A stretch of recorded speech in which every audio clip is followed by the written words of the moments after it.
Do we have the tuna? At federal trial, Ex-Ald. Burke frustrated with potential client Chicago, CBS. In the Ed Burke trial, jurors on Thursday heard him on tape frustrated, according to prosecutors, that lucrative tax work from the old post office developers didn't happen quickly enough. Time equals 400 Ms. greater than CBS 2 political reporter Chris Tye reports the morning started with a possible mistrial in the case. Within the last hour, jurors are hearing the most frustrated Burke yet, secretly recorded by FBI mole and former 25th Ward Alderman Danny Solis, as they talked about landing work for developer Harry Skydell. Skydell was quarterbacking the $800 million project and needed Burke's help with Amtrak in the water department. But when Skydell didn't formally give Burke's firm law work, he pressed Solis, who was serving as middleman. Time equals 400 Ms. greater than, do we have the tuna? Burke asked. Almost.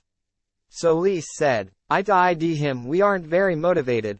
Burke frames out Solis' profit participation by saying, if we land the tuna, there will certain be a day of accounting. You can count on it. Time equals 400 Ms. greater than as weeks turned to months back in 2017 and Burke still hadn't gotten the work promised him. He is seen and heard on tape saying, well, I'm not very, fond of the way they've conducted themselves up until this point. And as far as I'm concerned, they can go, expletive, themselves. Good luck getting it on the agenda.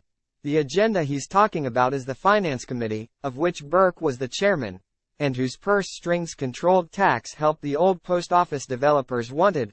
Speaking of things wanted, Burke's team ended Wednesday with a bombshell. A request for a mistrial. At issue was an Amtrak executive who used the word corrupt when talking about the Chicago way of doing business.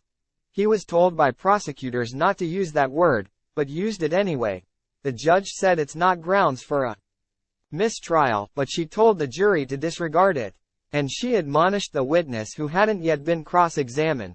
The judge said the feds failed to remind him more recently not to use the word and the judge took some blame. She said because of a lawyer on the case getting COVID they had to reshuffle the order these schemes are being presented.